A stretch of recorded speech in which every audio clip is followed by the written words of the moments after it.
Welcome back. We are back for some more lexicology. And firstly, let's recap what we did last time. So we talked about nouns, which is a very useful word class, and nouns are words that are used for naming things. So in primary school, you probably learnt a definition like a noun is a person, place, or an object. That's a pretty good ballpark definition. I'd suggest if you use that definition, also remember an idea is also a noun. And we can divide them up into a few different ways. First way is they can be concrete, which means it's an actual object that you can touch or see or smell or feel in the real world. Or it can be abstract, which means it's basically an idea. It's not a physical object, but it's still a thing, and it's a thing you might talk about. So a concrete noun would be dog, tree, Jeff, my mate, the air, fairy floss, anything that is something that you can physically sense or feel here in the real world with us. Whereas an abstract thing might be confusion or strength or love or feminism or luxury. They're things, but they're basically ideas, they're concepts. So those are abstract nouns. A little tip here, if you can make a noun by adding a suffix onto something else, for example, an adjective or a verb, then it will be an abstract noun. We have a few endings that do this. So here's some examples: ness or ism or ity or ment, for example, in cuteness or communism or creativity or entertainment. You've put an ending onto the adjective cute, or communal, and make communism, or the adjective creative, which was already from the noun, the verb to create something, and so on. Anytime you make a noun by adding an ending to a verb or an adjective, you're going to make an abstract noun. Nouns can also be divided up into count nouns or non-count nouns. Basically, whether you can count them or not. So a count noun is like 1 cat, 2 cats, 3 cats. You can count them. Count nouns are ones that you would ask the question, how many? It's a bit like in maths, the concept of a discrete variable, something you can count, 1, 2, 3, 4, 5, as opposed to something that is non-count is something that you can't specifically count because it's just a continuous amount. So money or hockey or silver. And if it's a non-count noun, you'd ask the question, how much? How much money? How much hockey do you play? How much silver do we need? This is a bit like in maths, a continuous variable. Or there's the other name, whatever your maths teacher used for it. But I think you understand where we're getting at with that. You can also divide them up into common nouns, which is a word for it's kind of a generic word for a type of thing, or a proper noun, which is specific as in it's the name of just one of these things. So a common noun might be dog, day, man, country, or town. And then a proper noun, like a name of a specific one, could be Bluey or Friday, or instead of just any old man, it's Bobo the Clown. Or you've got, country, generic. Proper noun, Argentina, specifically the name of this one country, or Bendigo, not just a town. And you'll know that in English, proper nouns should be written with a capital according to standard written English that you would have learnt at school. You've also got collective nouns, which are for, group, swarm, team, herd, flock of birds, herd of cattle. A team of horses, I can't remember, there's teams of things. A swarm of bees. A gaggle of geese. We've got all these amusing ones in English, trivia night. What's a collective noun for a group of owls? And someone says, a parliament of owls. A friend of mine who used to work at a bank, his favourite joke ever was to say that the collective noun for bankers was a wunch, like a wunch of bankers. He thought that was hilarious because he worked in a bank all day. I'll let you think about the joke there. Anyway, it's an English thing. The English tradition came from this old book about hunting, which had a whole list of collective nouns for animals, and it's just become a thing. It's a thing English speakers like to do.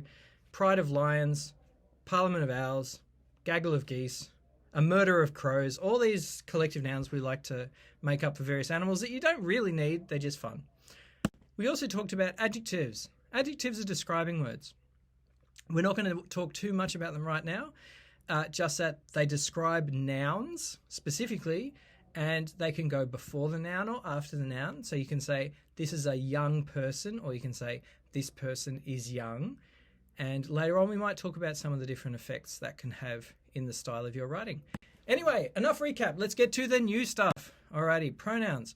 It's not just about the they, them on your Instagram profile. When kids hear the word pronouns these days, that's mostly what they think about. You know, gendered pronouns and people that want to use different pronouns from other people and so on. But it's a much bigger topic. In linguistics, actually there's heaps of stuff which are pronouns. So what else are there? Right. A pronoun. Here's the definition. A pronoun is something that replaces a noun in a sentence. Pro in this word means for, so it's there for a noun. For example, I could say Tom plays basketball, but if I can't be bothered saying Tom, or you already understand that it's clear that we're talking about Tom, I can use the pronoun he. He plays basketball, and the he is replacing the word Tom. And then I might use a different pronoun to ask the question, who plays basketball? So again, that who, it's still actually standing in for Tom, but here it's a question word. Okay, and then maybe I've got another one. I can see the man. Oh yeah, I can see him. So the him, again, it's there for the man. It's standing in for the man. It's a pronoun. And I might ask the question, whom can you see? If you're a bit vague on the who, whom thing, give me about a minute and I'll explain it. Turning off my camera for a second so you can see what I've written here. On the next slide, I'm going to use the words subject and object. They have a specific meaning in grammar, which will matter on the next slide. And it's basically this. The subject does the verb to the object. So in a sentence, the subject is the person doing the action. The object is what you're doing the action to. Okay, why does that matter? Here, I'll show you. In English, it matters a tiny bit. So we've got subjects and objects. So subject does the action to the object. Now, I'm going to make a table here. And on the left, I'm going to put first person singular, second person singular, third person singular, and then first person plural, second person plural, third person plural. What does that mean? Well, that means this. First person is I. I am doing something. Second person is who I'm talking to. So that's you. Third person is the person we're talking about. So that's he, she, or it. And then first person plural, my friends and I, is we. Second person plural is you guys. Now, actually, English kind of has a gap in the table here. There's no official second person plural in English except for just saying you. But basically, every dialect of English comes up with something to fill the gap. So Aussies might say use guys, or people will say y'all in the south of the US, or other places they might say yins or something. There's lots of different ones. Officially, there's just you, but most dialects come up with some other second person plural pronoun there. And then third person plural is they. At least in grammar book, we'll talk about later with the they, thems and that, because obviously, you know, there's a little more to that in the modern world. Now, the object forms is me, you, him, her, it, us, you, or you guys again, and them. Now, you do this automatically. You know that if I'm doing it to him, that I am the subject and him is the object, because I'm doing it to him. If it was the other way around, he would be doing it to me. So these are our personal pronouns. These are the pronouns that specifically are there for a person. Next type of pronoun we've got is a possessive pronoun, such as this is mine. Instead of saying my car, I just said mine. And these ones, you can make a table again, first person, second person, blah, blah, blah. You got mine, yours, his, hers, its, ours, yours, and theirs. And these are pretty useful. Victory is ours. Our house is bigger than theirs. Instead of saying their house, you don't really need to because you already know you're talking about houses. So you could use a possessive pronoun. Theirs, our house, is bigger than theirs. Next, we've got demonstrative pronouns, of which we basically have 4 of them in English. This and that, these and those. So this one here, that one over there, these here, those over there. And these are demonstrative pronouns as long as you're actually using them for a whole noun. Like, I like this. I hate that. Do you like these? Yeah, I like those. In these sentences, I've used them as a pronoun because they're standing in for a whole noun. They can sometimes be another kind of word, which we'll talk about soon. But if they're standing in for the whole noun and it's not like this dog, but it's just this, then it's a pronoun. An interrogative pronoun asks a question. And again, which one? Who? Whom? Whose? Like, which do you want? Or who is that person there? Or whom are you inviting to the party? Whose jacket is that? So if they're standing in again for a whole noun but asking a question, then that's it. You could argue that maybe what should be here too. So what do you like or something, but let's just leave it to them for the moment. Relative pronouns, these are the tricky ones. They introduce something called a relative clause, which means that you're giving more information about something you're already talking about. So an example might be this sentence. In green, I've got the main sentence. The man is my uncle. And then to tell you a bit more information about the man, I put in a relative clause, who is speaking Italian. So the man who is speaking Italian is my uncle. So the relative clause is basically a mini sentence that you add into the middle or at the end of another sentence to give you more information about whatever it was you were just talking about. And it will generally go straight after whatever the thing is that you're expanding on. So the man who is speaking Italian is my uncle. And so in that sentence, you start it with a relative pronoun. So you don't have to say something awkward like the man is speaking Italian, is my uncle. You just said who. Another example might be, this is something which I find really interesting. So the main sentence is just, this is something. And then the relative clause is, which I find really interesting. Now, English, we use a couple of different words for this job. So that, who, whose, whom, and which can all act as relative pronouns in the right context. So maybe you would have said, this is something that I find really interesting. In that sentence, that would have been a relative pronoun. Or the man whose car I borrowed is called Jim. In that sense, the man is called Jim as the main sentence. Whose car I borrowed is the relative clause.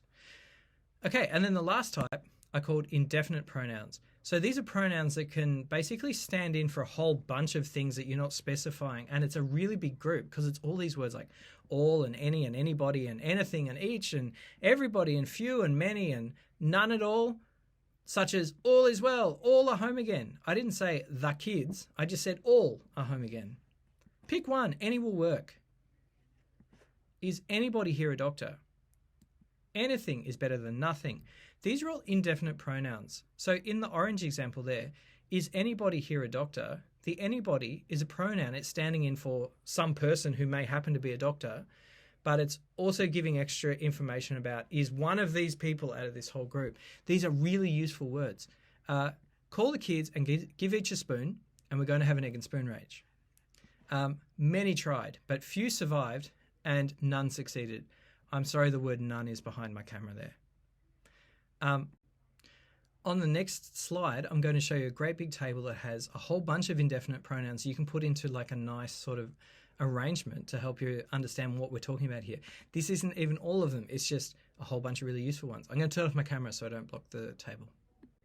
So on this table, I'm going to put some categories: negative, universal, as in all of them, assertive existential, and elective existential. You don't need to know what these mean for the moment, but you'll understand from the categories and what I put on the table what they mean. And we can have general ones, we can have singular ones that might be talking about people or places or things, or you might have, and then you would have, for example, the general negative indefinite program is none of them, or nobody, or nowhere, or nothing. Or universal ones might be, others, or all of them, or everyone, or everybody, or everywhere, or everything. And then assertive existential just means like some, definitely some of them. Somebody, or most, some and most both would go in there. Somebody, or somewhere, or something. We can make all these words. And then maybe elective, all that means is like any of them, anybody, just choose one, anywhere, anything. We also have a couple that are dual, meaning for two things. You might have a dual negative, which would be neither. That's like a negative indefinite pronoun. Or you might have either of them. I wasn't paying attention, but when I made this, I should have also put the word both under universal dual because it's both of these two. Anyway, all really useful words. The last category of pronoun is reflexive pronouns. So again, we've got if I do my first person, second person, third person, etc. table, the reflexive pronouns are the words myself, yourself, himself, herself, itself, ourselves, yourselves, and themselves. These reflexive pronouns are used to make verb forms that are things that you phrase as doing to yourself. For example, help yourself to some food. It's here for you. Sometimes it is literally a thing you are physically doing to yourself, like I slap myself on the thigh, okay? But other times it's a bit more abstract, like I'm helping myself to some food, or I'm going to buy myself a car, or we amused ourselves, meaning we had good fun. Alrighty. There's a lot in that PowerPoint presentation there, so I'll let you go back and rewatch it as you need.